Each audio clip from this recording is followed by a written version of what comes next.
사무엘상 4장 1절부터 보시겠습니다.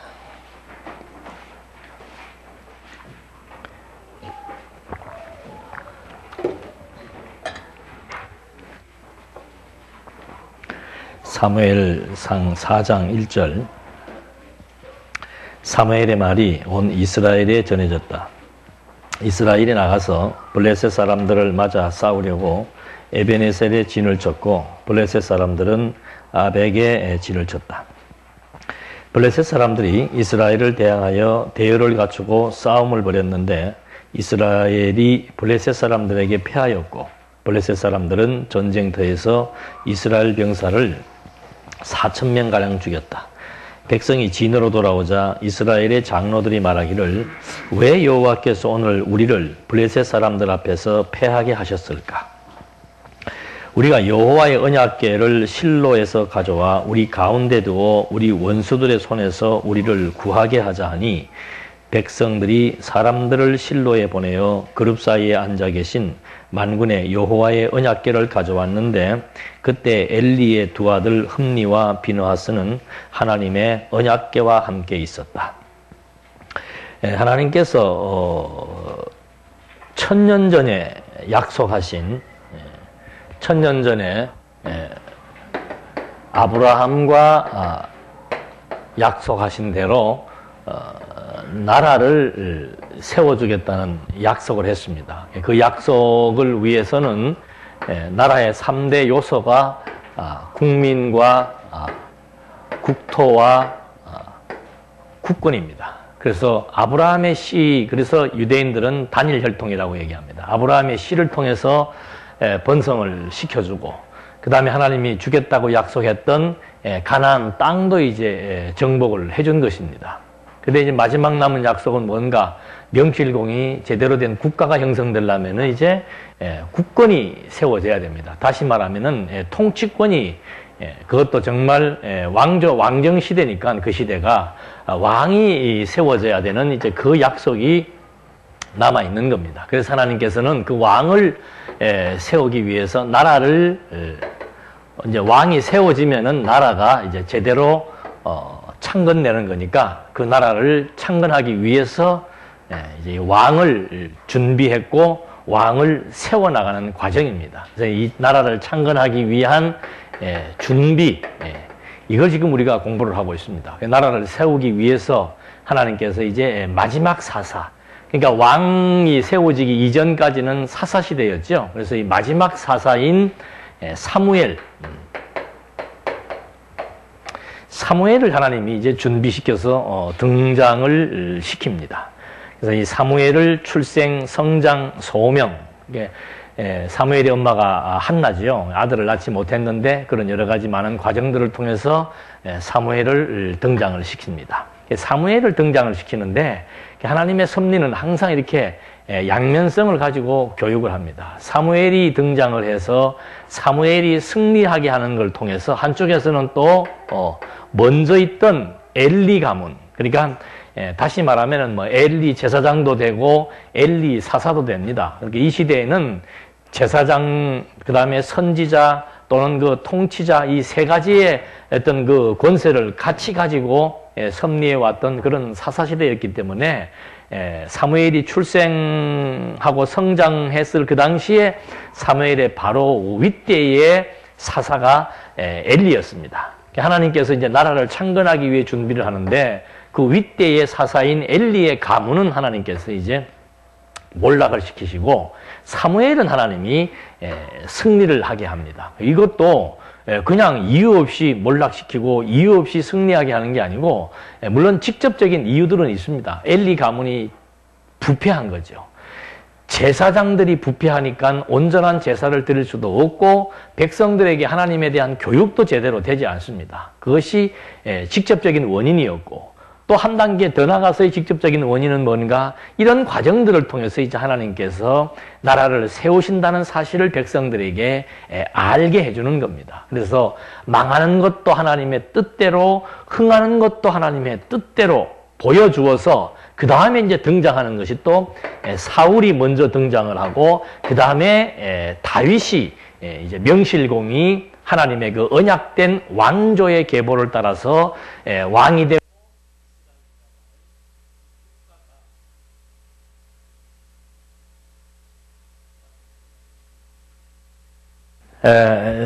다윗을 하나님이 이제 세워서 나라를 창건하시기 전에 먼저 백성들이 요구했던 사울 왕을 세워놓고는 사울을 패망시키는 겁니다. 이게 하나님의 당신을 알려 나가시는 하나의 섭리의 방식이에요.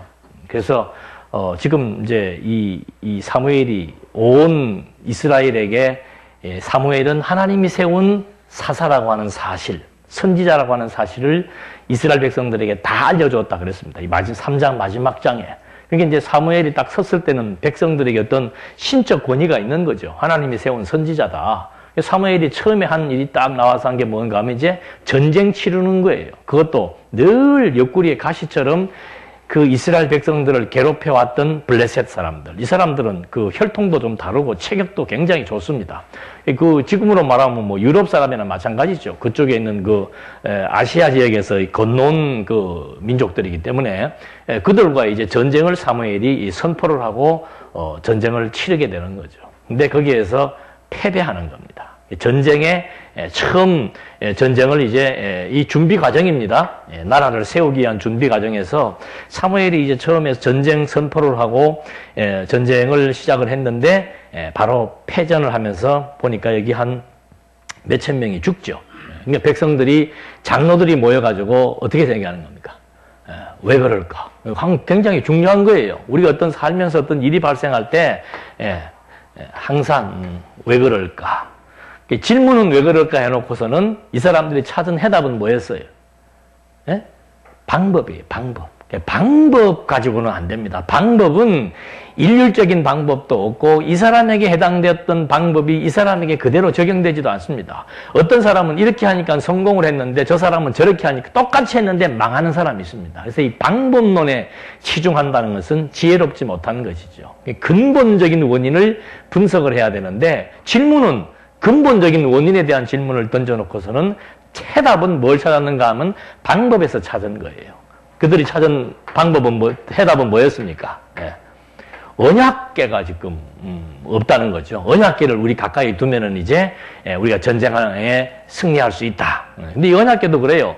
어떤 때는 언약궤가 있으므로 전쟁에 승리하게 하고 어떤 때는 언약궤가 있어도 어떻게 해요?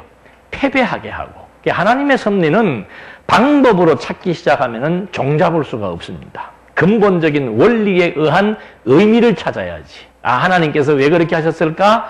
그 궁극적인 의미라고 하는 것은 항상 하나예요. 누구에게나 다 똑같은 의미입니다.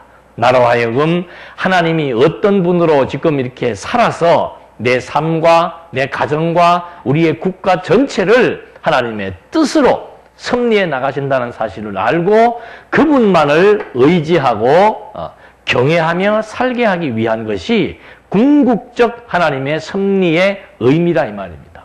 그걸 대입하게 되면은 모든 문제가 다 정리되고 해결될 수밖에 없습니다. 근데 방법에 치우치게 되면은 아이고 그때 이렇게 할 걸 저렇게 해서 그렇다. 그렇게 되면은 이렇게 하자고 주장했던 사람에 대한 원망, 불평 나오게 되고 이게 이제 인간적인 해결 방법밖에 안 되는 거죠. 그래서 항상 우리는 어떤 일이 발생할 때마다 어떻게 할 것인가가 아니고 왜 그럴 것을 알면은 그 다음에는 하나님의 뜻을 분별하면서 근신이라고 하는 것은 뭔가 하나님 앞에 생각하고 차분히 하나님의 뜻이 무엇인지를 분별하는 것이 근신이에요. 그러다 보면 이제 마음의 평정을 자리하게 되고 주어진 상황도 그것이 막 내 생각이 앞서가지고 이래야 되고 저래야 되고 하는 그런 어리석은 판단을 하는 것이 아니고 하나님의 뜻이 무엇인지를 좀 한번 찾아보고 기다려보고 하면서 오늘 주어진 상황 자체를 긍정적으로 받아들이면서 정말 열심히 최선을 다해 살아갈 수 있는 이것이 우리 기독교인들의 생활윤리입니다. 하나님이 한다 그러니까는 아이고 모르겠다 알아서 하겠지 이게 아니고 하나님의 뜻을 우리가 분별하고 찾는다는 그 포괄적 의미가 뭔가 그건 하나님은 항상 현실을 통해서 섭리해 나가시는 거예요. 내 삶은 하나님하고 상관없고 하나님은 저 위에서 알아서 맴맴 도시는 분이 아니고 하나님의 뜻이 오늘의 내 환경에 그대로 직접적으로 역사해 나가는 이 환경이 하나님의 주신 여건이고 뜻입니다. 그 환경이 도대체 어떤 맥락인지를 하나님의 관점에서 해석을 해야 그때 그 환경에 대한 불평과 원망이 안 나오는 것이지, 아니, 내 기준으로 판단하면 내 마음에 드는 환경이 어디가 있습니까? 다 내 마음에 안 들죠. 예. 뭐 지난주엔 명절들 다 다녀오셨겠습니다만, 뭐 명절 때가 되면 또 피곤한 증후군들이 있습니다. 오랜만에 친척 형제 만나면 즐겁고 재밌어야 되는데 꼭 만나면 서로 비교하고 마음 상하고 막 이런 일들이 많잖아요. 누구는 일을 많이 했는데 누구는 얄밉게 딱 다 차려놓으니까 오고, 뭐 TV도 보니까 맨 그 얘기야. 어쩌단 말이에요. 그 백날 해결 안 돼요. 시어머니는 시어머니의 입장, 며느리는 며느리의 입장, 동서는 동서의 입장. 그런 지지부진한 일 가지고 인생 피곤하게 살면은 말씀 들으나 마나요. 어떤 여건과 상황이든 하나님이 지금 그렇게 하셨다는 거죠. 그러면 왜 그렇게 하셨는가? 그거야 다 우리가 다 알잖아요. 그게 믿어져야 주어진 상황을 우리가 긍정적으로 받아들이게 되고, 긍정적으로 받아들이니까 마음이 편안하고 안정감을 얻고, 그런 심리적인 상태에서 오늘 하나님이 내게 주신 그 여건, 그것이 내가 하는 일이에요. 그 여건이 크든 작든 좋든 나쁘든 내 주관적 견해와 상관없이 그냥 하나님의 뜻으로 받아들여지니까 거기에서 하나님 앞에 감사가 나오고, 그 다음에 그 주어진 환경 속에서 최선을 다하는 그런 결과가 나타나게 되는 거죠. 그러니까 다윗도 이제 나오겠습니다만은, 다윗이 왕으로 등극하기 이전에는 어디에 있었습니까? 목동 생활한 거예요. 지금이나 예나 목동이라고 하는 그 직업은 그렇게 좋은 직업이 아닙니다. 목동 생활하면서 그 형들은 다 아버지하고 가까이서 집 근처에서 저렇게 잘 살고 있는데 혼자 산비탈 내려가가지고 양들 풀이나 먹여야 되는데, 그것이 인간적으로 판단하면, 야, 아버지가 나를 미워하는가 보다. 당연하죠. 이뻐하면 그렇게 안 해요. 미워하는 게 사실이었단 말입니다. 별로 안 좋아해요. 뭐 사랑스러운 걸 큰아들을 다 좋아하지, 그 막내 그거 뭐 하겠어요. 그러니까 저기 천박스러운 일이나 시켜놨을 때 다윗이 앉아가지고 양떼들 데리고 앉아서 한탄이나 하고 울기나 하고 찌질하게 살았으면은 하나님이 다윗 그렇게 준비 안 시키죠. 다윗이 판단하는 상황과 하나님이 주시는 상황은 다른 거예요. 다윗은 어릴 적부터 올바른 신앙적 판단 기준을 가지고 있었고, 비록 양을 치는 목동이었지만 그 양치는 생활 속에서 다윗은 하나님에 대해서 너무너무 많은 것을 배운 거예요. 그것이 가장 중요한 겁니다. 우리는 뭐 양 새끼를 몇 마리 낳았느냐, 양을 통해서 얼마를 벌었느냐에 관심을 갖지만, 하나님의 관심은 뭔가, 이 친구가 양을 키우는 이런 과정들을 통해서 얼마만큼 하나님의 능력을 확인하고 하나님의 주권을 확인하며 여호와를 의지하느냐 안 하느냐, 이것이 하나님의 관심사예요. 우리의 관심사하고 하나님의 관심사는 다르죠. 그러니까 다윗은 그런 여건 속에서 열심히 원망 불평 없이 자기 할 일에 충실했습니다. 그게 하나님의 준비 과정이에요. 다윗을 왕으로 세우는 준비 과정이었어요. 그리고 다윗이 심부름 갔다가 누구 만난 거예요? 골리앗 만났잖아요. 전쟁을 치르려면 창을 주어서 훈련을 시켜야 되는데, 다윗은 양 키우면서 뭐로 훈련받은 겁니까? 물맷돌이 다윗에게는 아주 손에 잘 익은 무기입니다. 하나님의 그게 준비 과정이에요. 그러니까 결국은 그렇게 해서 골리앗이라고 하는 상대방의 그 적장을 단숨에 물리치기까지 다윗은 아무것도 안 하고 있는데 하나님이 다윗 이리 와 해가지고 보내가지고 전쟁 쳐서 그거 아니에요. 하나님은 철저하게 과정을 중요시합니다. 우리 신앙생활도 마찬가지예요. 과정 없는 결과 없습니다. 철저하게 과정을 중요시합니다. 그래서 오늘의 그 과정 속에서 하나님께서 열심히 살게 하시는 거, 그게 깨달아져야, 이게 오늘 하나님이 내게 주신 분복이니까 이 분복 속에서 열심히 내 할 일 하자. 열심히 내 할 일 했는데, 나는 내 할 일만 했는데 하나님은 또 다른 계획과 또 다른 준비를 지금 다 해놓으시고는 멋있고 아름다운 길로 인도해 나가신다라고 하는 거. 이것이 지금 이런 전 과정들을 통해서 우리에게 보여주시는 하나님의 뜻대로 하심에 대한 섭리의 과정이라는 거죠. 그래서 지금 이 전쟁도, 이 사람들은 전쟁이 왜 일어났을까? 언약궤가 없어서 그렇다. 아니에요. 하나님이 전쟁에 패배하게 한 이유는 뭔가? 이제 그 다음에 읽어보면 나옵니다. 보십시다. 패배한 이유가 이스라엘 장로들은 언약궤가 없었다고 생각을 하는데 5절에 보니까 여호와의 언약궤가 진으로 들어올 때 온 이스라엘이 큰 환호성을 지르니 땅이 진동하였다. 왜요? 언약궤만 들어오면 이긴다고 생각을 했기 때문에 막 땅이 진동할 정도로 고함을 치르고 환호성을 지렀습니다. 블레셋 사람들이 그 환호성을 듣고 말하기를 히브리 사람의 진에서 나오는 이 큰 환호성이 무엇이냐 하다가 여호와의 궤가 진으로 들어온 것을 알게 되었다. 블레셋 사람들이 두려워하여 말하기를 신이 그 진에 들어왔다 하고 또 말하기를 우리에게 화가 미쳤다. 전에는 이런 일이 없었다. 우리에게 화가 미쳤으니 누가 이 강한 신들의 손에서 우리를 구원하겠느냐? 이 신들은 광야에서 온갖 재앙으로 이집트 사람들을 친 신들이다. 블레셋 사람들아 강하고 대장부가 되어라. 그렇지 않으면 히브리 사람이 너희를 섬겼던 것처럼 너희가 그들을 섬기게 될 것이니 대장부답게 싸우라 하였다. 이에 블레셋 사람들이 싸우니 이스라엘이 패하여 각자 자기 장막으로 도망갔으며 매우 큰 살육이 있었다. 이스라엘이 크게 패하여 이스라엘 중에 보병 3만 명이 쓰러졌으며 하나님의 궤는 빼앗겼고 엘리의 두 아들 홈니와 비느하스도 죽었다. 이게 정반대 현상이 나타나 버린 거예요. 예. 언약궤, 우리도 그런 사람들 많아요. 예. 하나님 잘 믿으면 뭐 한다? 예. 성공한다. 아니에요. 잘 믿어도 망할 수 있고 잘못 믿어도 흥할 수 있는 겁니다. 그게 세속적 가치 기준 가지고 판단한다는 것은 참 어리석은 일이지요. 그래서 결국은 언약궤가 들어올 때 막 유대인들이 너무 크게 땅이 진동하도록 환호를 하니까 바로 옆 동네 살던 블레셋 사람들이 놀래가지고 이거 뭔 소리냐 알아봐라 했더니 언약궤가 들어왔다. 이 시대의 전쟁은 늘 말씀드린 대로 신들의 전쟁입니다. 목축을 하는 그런 족속들이 바로 이 블레셋 사람들이에요.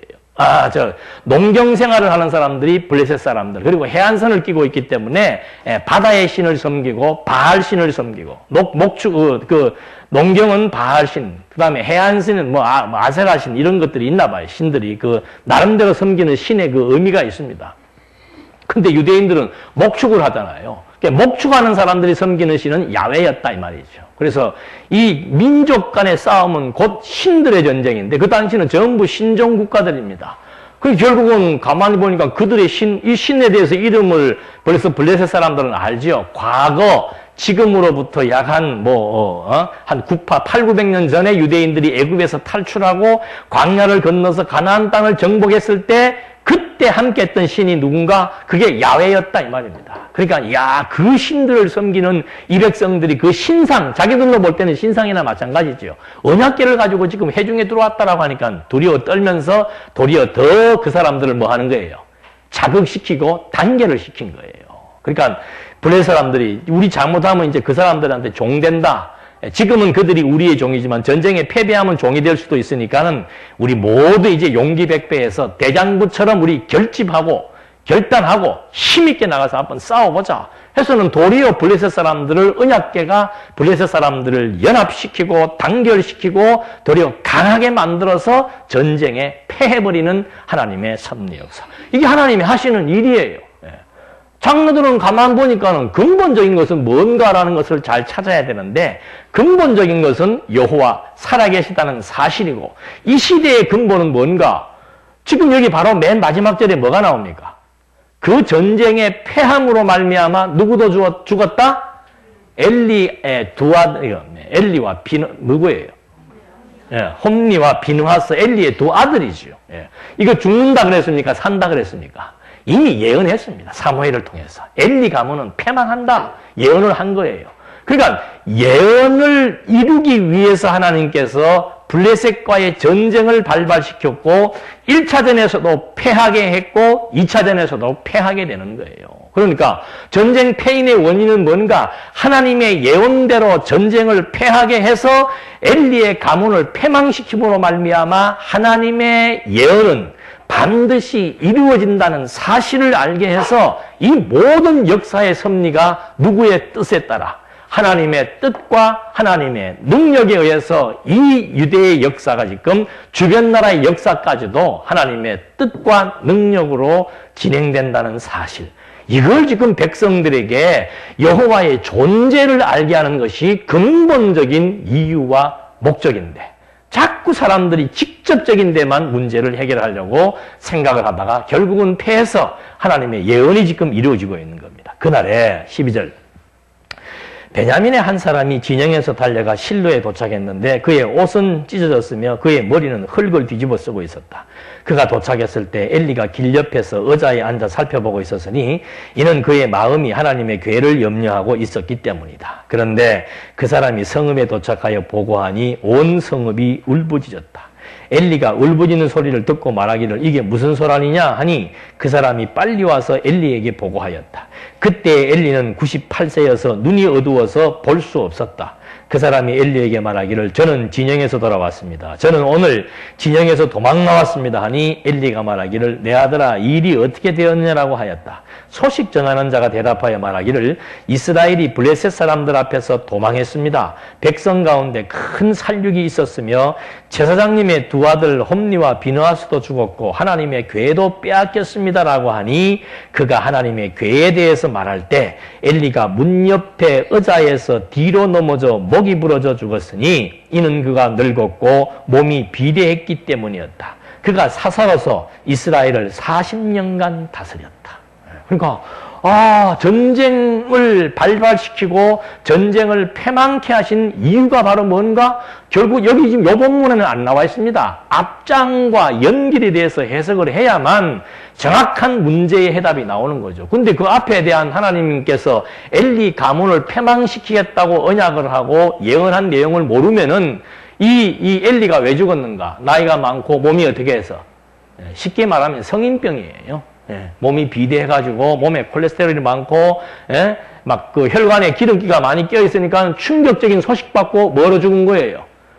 직접적인 사인은 목뼈가 부러진 것이고 심장마비죠.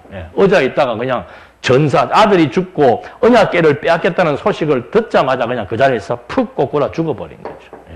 그래서 우리는 젊을 때 뭐 해야 됩니까? 운동해야 됩니다. 이런 쓰잘데없는 얘기가 그래서 나오는 거예요. 운동해도 죽고 죽기로 되어 있으면 운동해도 죽고 살기로 되어 있으면 예를 들자면은 사람 명이라고 하는 것이 뭐 어떤 사람은 담배를 안 피니까 오래 살고 어떤 사람은 담배 평생을 피워도 폐병 안 걸리고 오래 사는 사람들이 있어요. 그러니까 방법적인 거 가지고 얘기하면 안 된단 말입니다.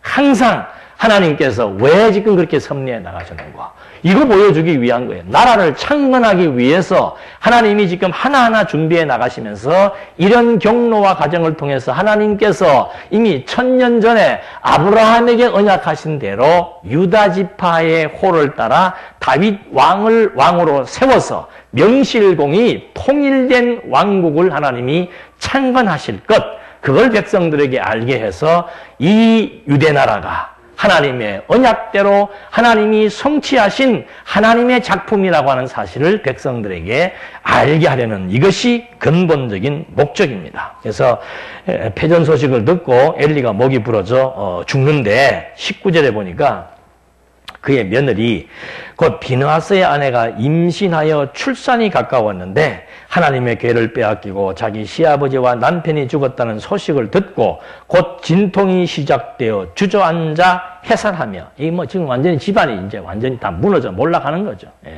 해필도 그때 애까지 가져가지고 죽어갈 때 곁에 서 있던 여자들이 그 여자에게 말하기를 두려워하지 마라. 내가 아들을 낳았다 하였다. 그러나 여자는 대답하지 않았고 마음을 쓰지도 않았으며 아이 이름을 이가봇이라고 부르고 말하기를 영광이 이스라엘에서 떠났다라고 하였으니 이는 빼앗긴 하나님의 계와 또 그 여자의 시아버지와 남편 때문이었다. 또 그 여자가 말하기를 하나님의 계를 빼앗겼으니 영광이 이스라엘에서 떠났다라고 하였다. 그러니까 그 하나님께서 대충 안 합니다. 교육시킬 때도 확실하게 하는 거예요. 아들을 죽이고 아버지 죽고 나중에 며느리까지 어떻게 해요? 죽는 거죠.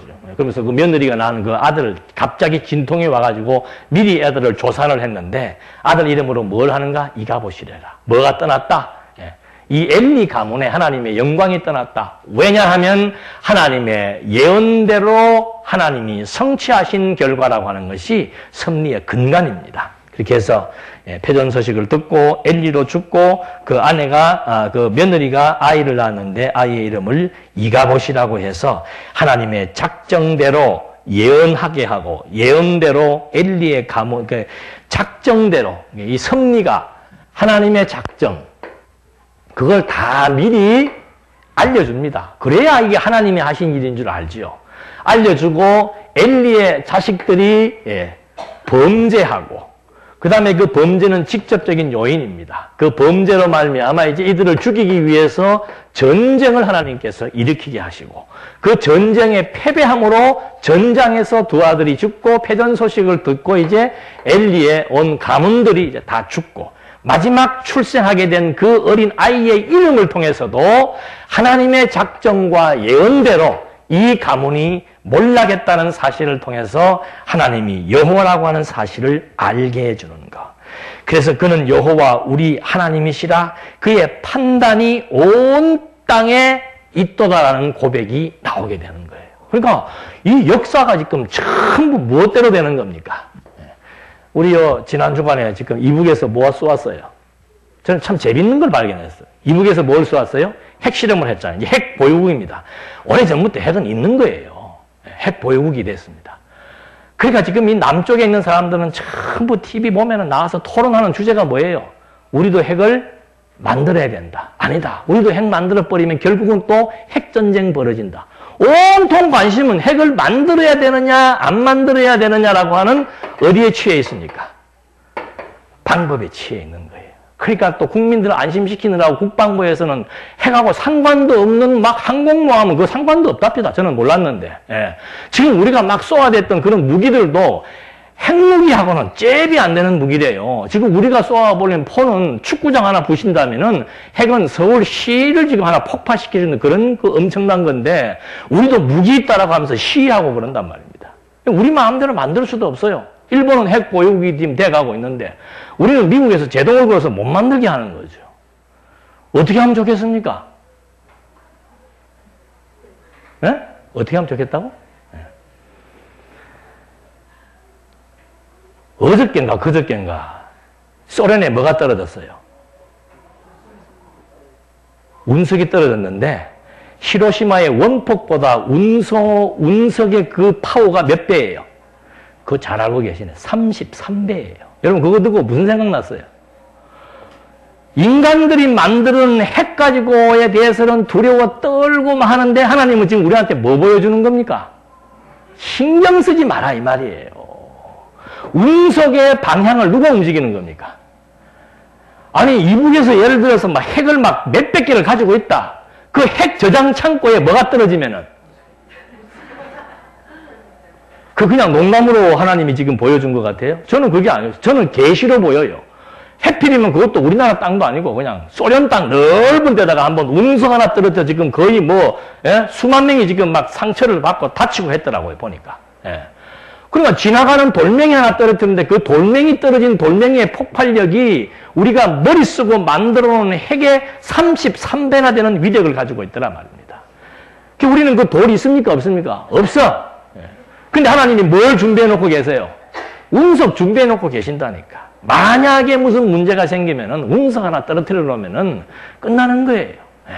그게 무슨 말인가? 세계의 역사를 운석이 떨어지는 방향, 위치, 타이밍 누가 다 조절하는 겁니까? 하나님이 조절하는 거예요. 김정은의 마음을 격동시켜가지고 막 핵실험을 지금 이북은 핵이 없으면 존속을 할 수가 없습니다. 국가 자체가 이렇게 존립할 수가 없습니다. 그 나라는 어쩔 수 없는 거예요. 그거 안 만들면 죽습니다. 그럼 만들어야 되지 그 사람들 입장에서는. 그 우리 입장에서는 어떤가? 우리도 우리 마음대로 할 수 있는 게 없어. 거대한 미국의 종속이 되어 있었기 때문에 시키는 대로 해야 돼요. 어떻게 하란 말이에요. 그러니까 하나님 모르면 답답하죠. 그 TV 보면 뉴스만 보면 답답해. 근데 하나님이 계시를 줘가지고 답답해하지 마라. 우리야 이 특별 계시를 통해서 알고 있지만 또 특별 계시만 갖고도 부족하니까 하나님이 뭘 준 거예요? 일반 계시를 보여줘가지고 신경 쓰지 마. 왜? 지금 하나님의 온통 관심은 어디에 있습니까? 하나님의 온통 관심은 이 피조 세계에 하나님의 관심은 어디에 있는 거예요? 죽이든 살리든 하나님의 뜻대로 된다는 사실을 알게 해주는 진리에 하나님의 온통 관심이 다 있습니다. 대한민국이 필요한 이유가 뭔가? 전 세계에서 왜 대한민국을 자꾸 하나님께서 알려나가시는가? 다른데 뭐 우리 국민들이 다른 국민보다 이쁜 짓 합니까? 뭐 우리 국민들이 다른 민족보다 뭐 마음이 넓고 안양이 있습니까? 우리 국민들처럼 세계에서 독특한 민족도 없습니다. 예. 얼마나 튀는 민족인데요. 말도 안 듣고. 예. 5,000년 동안 유교 문화에 막 우상숭배했던 나라예요. 불과 하나님 알게 된 거 얼마 되지도 않았어요.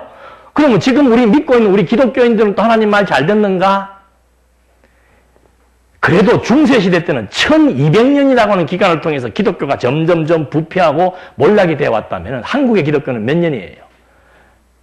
짧고 굵게 피었다가 어떻게 해요?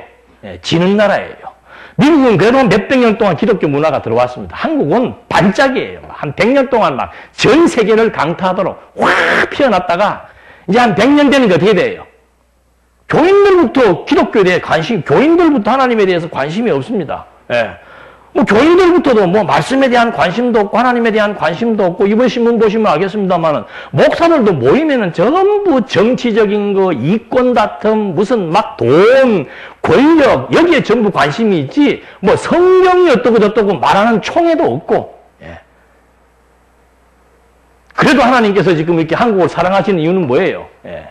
우리가 관리를 했든 안 했든 상관이 없이 하나님의 존재를 확증시켜주는 이 진리의 말씀이 그래도 한국 땅에 담겨져 있고 믿거나 말거나 우리 성경신학연구소의 핵으로 이 진리의 말씀을 담아서 이북이 가지고 있는 물리적인 핵무기보다 전 세계의 정신을 강타할 수 있는 진리의 핵을 우리에게 담겨놓았기 때문에 한순간에 하나님께서 쓸어버리면 모르죠. 또 초대교회 때는 막 전부 다 핍박, 전쟁과 핍박을 통해서 피난가게 해서 복음을 전파했고 지금 이 시대는 뭐 워낙 경제 논리에 의해서 힘을 과시했던 시대가 되어버렸기 때문에 지금은 경제력이 약하면 아무리 가서 복음을 전해도 전파될 수가 없습니다.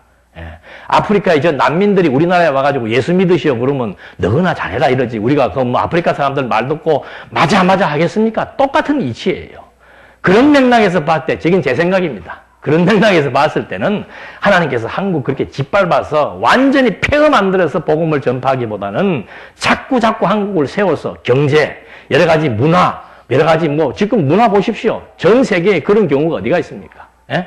그런 식으로 하나님을 자꾸 한국을 띄워서 결국은 남은 소련과 북한과 러시아와 인도와 파키스탄 그리고 중동 지역 예루살렘 중심부 복음의 출발지였던 예루살렘에 다시 복음의 핵폭탄이 떨어지게 하기 위한 도구로서 지금 한국을 사용하시고 그 도구의 중심부에 이 진리의 말씀을 하나님이 갖고 있기 때문에 그거 갖고 지금 우리는 하나님께서 지금 우리에게 힘 주시는 거예요. 아, 신경 쓸 거 없구나.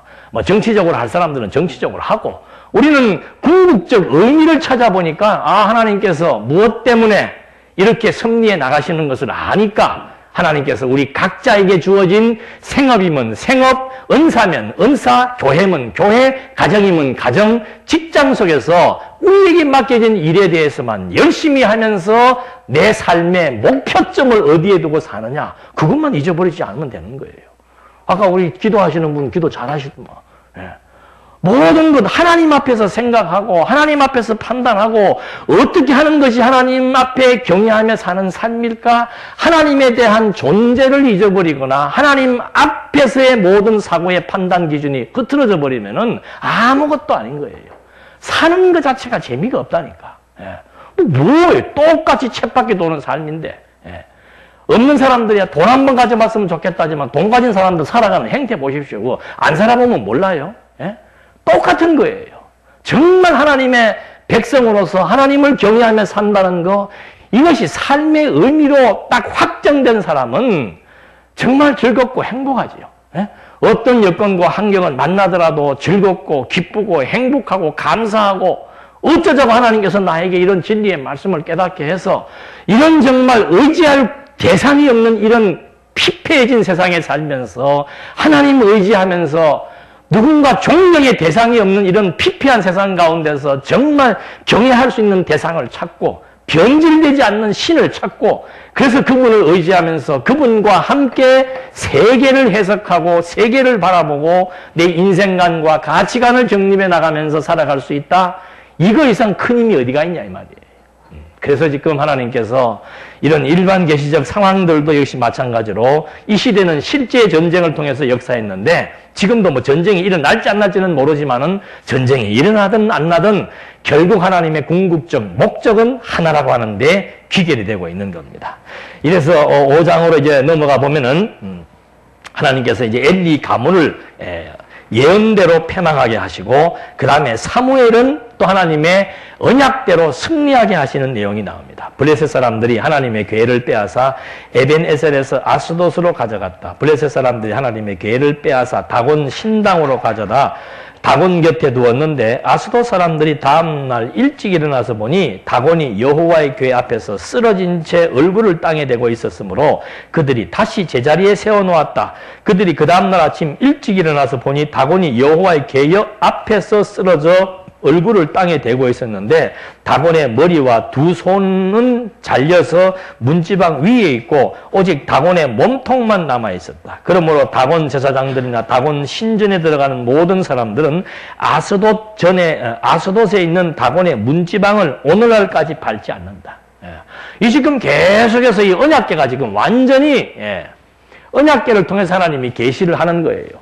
언약궤 쓰면 승리할 줄 알고 언약궤 갖다 놨더니 도리어 패배하게 하고 언약궤 이제 빼앗았으니까 얼마나 좋겠어요. 그래서 다곤이라고 하는 이 블레셋 사람들이 섬기는 그 신상 옆에다가 언약궤를 딱 갖다 놨는데 아침에 일찍 와서 보니까 이 신상이 도리어 그냥 딱 앞에 엎어져 가지고 앞으로 엎어져 갖고 있으니까 그 다음날 또 세워놓고 그 다음날 또 가보니까 이번에는 목이 부러져 있고 몸통만 남아 있고 팔다리가 그 얼마나 흉측하겠습니까? 여러분은 그런 거 아직 뭐 신상이나 이런 거 무당집이나 점집에 가서 그런 거 안 보셔서 모르겠지만 뭐 절에만 가봐도 알잖아요.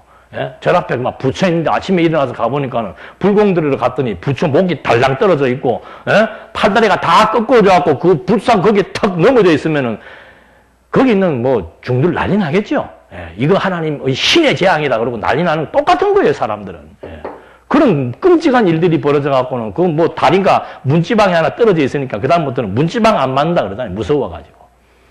그런 일들을 지금 하나님께서 이 언약궤를 통해서 블레셋 사람들에게 보여주는 겁니다. 그렇게 해서 이 이방 사람들에게도 하나님이 지금 이렇게 승리하신다는 사실을 언약궤를 통해서 하나님께서 보여주는 거죠. 그 다음에 이제 그런 일이 벌어지니까 6절에 여호와의 손이 아스돗 사람들을 엄중히 쳐서 아스돗과 그 지경을 악성 종기로 황폐하게 만들었다. 아스돗 사람들이 그것을 보고는 말하기를 이스라엘의 신의 궤가 우리와 함께 있어서는 안 되겠다. 그의 손이 우리와 우리의 신 다곤을 친다 하고 사람을 보내어 블레셋의 모든 군주를 모아놓고 묻기를 우리가 이스라엘 신의 궤를 어떻게 해야 하겠습니까? 하니 그들이 말하기를 이스라엘의 신의 궤를 가드로 옮겨라. 하므로 그들이 이스라엘 하나님의 궤를 옮겨갔다. 그들이 그것을 옮긴 후에 여호와의 손이 그 성읍을 치시니 아이로부터 어른까지 악성 종기가 생겨났으므로 그들이 하나님의 궤를 에그론으로 보냈다. 하나님의 궤가 에그론에 왔을 때 에그론 사람들은 부르짖기를 그들이 우리와 우리 백성을 죽이려고 이스라엘의 신의 궤를 우리에게 가져왔다 하고 사람을 보내어 블레셋의 모든 군주를 모아놓고 말하기를 이스라엘 신의 궤를 보냅시다. 그것이 본래 있던 것으로 돌아가 우리와 우리 백성을 죽이지 않게 합시다라고 하였으니 이는 하나님의 손이 그것을 엄중히 쳐서 온 성읍에 죽음의 환란이 만연해 있었기 때문이다. 죽지 않은 사람들은 악성 종기가 생겨 그 성읍의 비명소리가 하늘까지 사무쳤다. 이거 블레셋의 전쟁은 이겼는데 뭘 가지고 온 거예요? 이 완전 악물을 가지고 온 거지 자기들이 생각할 때는. 그 괜히 언약궤 갖다 놨다가 막 완전히 온 나라에 악성 종양, 지금으로 말하면 완전히 암이에요, 암.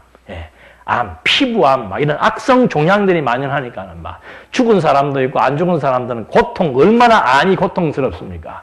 그런 정말 고통을 겪고 있는데 막 이 사람들 안 되니까 이거 막 다른 동네로 옮기고 하니까는 그 동네로 오는 거 누가 좋아하겠어요? 서로들 난리가 나가지고 거기에 있는 정권 잡은 그런 정치인들을 모아놓고 언언을 하기를 이거 안 되겠다 해서 결국은 이스라엘로 돌려보내고자 하는 그 회의의 결과가 나타나게 됩니다. 네, 그렇게 해서 독종 재앙으로 인해서 결국 그 블레셋에 있는 그 언약궤가 이제는 다시 이스라엘 백성으로 돌아가게 하시는 하나님의 섭리 역사. 이게 결국은 나중에 이 블레셋이 이런 엄청난 어려움을 겪고 다윗이 왕으로 되었을 때 다윗에게 뭘 바칩니까? 조공을 바치게 되는 거예요. 그러니까 이 일련의 과정들이 아무 의미 없이 되는 거 없습니다. 이게 전부 하나님이 나라를 창건하기 위해서 정말 입체적으로 그리고 다양하게 하나하나 섭리해 나가시면서 결국은 하나님이 나라를 세우셨고 그 여호와의 신의 명성을 주변 나라들까지 알게 해서 나중에 다윗이 왕이 되었을 때 조공을 바치기까지 하도록 섭리해 나가시는 하나님의 그 섭리 계획에 의해서 지금 하나하나 진행되고 있는 겁니다. 그렇게 해서 6장으로 넘어가 보니까 독종 재앙으로 인해서 이제 언약궤를 돌려보내기로 결정하는 내용이 6장 1절로부터 9절까지입니다. 9절 한 절만 보시겠습니다. 6장 9절. 여러분이 살펴보아 만일 그것이 그 궤의 본래 지역 곧 벳세마스의 길을 따라 올라가면 그분께서 우리에게 이 큰 재앙을 내리신 것이나 그렇지 않으면 우리를 친 것이 그분의 손이 아니라 그 일이 우리에게 우연히 일어났다는 것입니다. 이제 모여서들 회의를 한 거예요. 이거 보내긴 보내야 되겠는데 어떻게 보내야 될 것인가? 그래서 그 사람들이 섬겼던 이런 그 모형물들을 만들어 놓고 그 나라의 수대로 모형물들을 만들어 놓고 그 다음에 거기에다 뭐 쥐도 만들어 놓고 해가지고는 자기 딴에는 그 이제 이 신을 노하지 않게 하려고 그렇게 해서 그 궤에다가 새롭게 만드는 그 궤에다가 언약궤도 놓고 그 옆에다가 이제 몇 개의 신상들도 만들어서 갖다 놓고서는 이제 보내는데 이 사람들이 그 모여서 이제 지하에를 짜본 거죠. 벳세마스 원래 있던 벳세마스로 가서 보내가 글로 가면은 이거는 진짜 그분이 신에게 존경을 안 쓸 수도 있는데 지금 이 사람들은 지금 막 혹독한 시련을 겪었잖아요. 나라에 암이 퍼져갖고 막 엄청난 어려움을 겪으니까 그분이 이렇게 하신 일이고 만약에 벳세마스로 안 가면은 어떻게? 그건 우연이다. 근데 세상에 우연이란 없습니다. 신이 하는 것을 모르니까 우연이란 말을 쓰는 것이지 어떤 일도 우연이 되는 일은 아무것도 없는 거예요. 왜? 이 우주와 만물 전체가 하나님께서 하나님의 뜻을 따라 섭리해 나가신다는 것이 깨닫고 믿어지는데 그게 너무도 사실로 판명되는데 어떻게 우연이 되는 일이 있습니까? 우연이라는 건 없는 거죠. 그래서 그렇게 그들이 언언을 해서 이제 벳세마스로 암소를 보내기로 결정을 한 겁니다. 6장 10절에 보니까 사람들이 그와 같이 하여 젖먹이는 암소 2마리를 끌어다가 수레를 매게 하고 그 송아지들은 우리에 가두었으며 여호와의 궤와 함께 금지와 종기 형상을 담은 상자를 수레에 실었다. 암소들이 벳세메스로 향하여 똑바로 갔으니 큰 길을 따라갔으며 울음소리를 내면서 오른쪽이나 왼쪽으로 벗어나지 않았고 블레셋의 군주들은 벳세메스 경계까지 그 뒤를 따라갔다. 처음 새끼 나와서 젖먹이는 암소 2마리. 그거 뭐 당연히 짐승의 본능이 뭐예요? 울고 있는 그 새끼한테 가서 가려고 그러지 처음 가보는 길로 가려고 하는 소들은 없습니다. 여러분 우리도 지금 개를 한 마리 키웁니다만 저것들 영물이에요. 말만 못할 뿐이지 기분 좋은 거 표시하고 기분 나쁜 거 표시하고 다 하고 삽니다. 어떻게 소가 자기 새끼가 있는데 그걸 놔두고 젖달라고 하는데 그걸 놔두고 그냥 갑니까? 그것도 그냥 가는 게 아니고 어떻게 가요? 울면서 가잖아요. 저는 과거에 이거 진짜 봤어요. 지금 보니까 이런 거 생생하게 믿어지는 거지. 토살장에 한번 가서 실제로 막 소를 잡는 광경들을 봤는데 소가 죽는 줄 알아요. 그거 왜 모르겠습니까? 그러니까 막 소우리에 가둬놓고 이렇게 막 소를 막 수십 마리 여기 가둬놓고 통로는 하나예요. 서로 일로 안 들어가려고 그러는 거죠. 그럼 뒤에서 막 막대기로 치면은 이제 막 서로 피하다가 한 명이 더 걸려 들어가면 이제 또 걸려 들어가. 여기 오면 이제 망치로 딱 정수리 때려서 죽죠. 그때 여기 지나가는 소를 제가 본 거예요. 울어요, 소가. 눈이 빨개져가 눈물을 흘리면서 일로 걸어가고 있더라고요. 영리한 개들은 적어도 우리 산이도 내가 들어올 때는 허리가 부러지도록 좋아서 흔듭니다. 나갈 때는 고개 돌려버려요. 말을 못할 뿐이지. 그러니까 소도 마찬가지예요. 말만 못할 뿐이지 지금 새끼들이 젖달라고 그러는데 그리로 가야지. 생면구지 동료를 뭐하러 갑니까 이 소가. 알 거 다 알고 있고 판단할 거 다 판단하고 있는데 그게 다 뭐예요? 예? 암소의 걸음을 누가 인도합니까? 암소만 하나님이 인도하시죠? 그죠? 예. 암소만, 요때 나오는 요 소만 하나님이 인도하시죠? 아니죠. 그렇게 믿는 사람 아마 한 사람도 없을 거예요. 암소의 걸음걸음을 벳세마스로 갈 수밖에 없도록 하나님이 소의 걸음걸음을 다 인도하시는 것처럼 어떻게 하물며 사람인 우리의 삶을 하나님께서 아무런 상관없이 당신과 아무런 관계없이 아니 이런 그 하나님의 엄청난 이게 우주고 이게 우리의 피조세계인데 아니 지금 하나님의 영역이 지금 온데 미치지 않는 곳이 없는데 어떻게 요생에서 되어지는 모든 일이 우연이 되거나 하나님하고 상관없이 되어지는 일이 있을 수가 있냐 이 말이죠. 만사가 하나님이 해나가시는 것이고 하나님의 뜻으로 되어진다는 사실 앞에 이 비밀을 아는 이것이 아무에게나 허락된 게 아니라는 거죠. 예?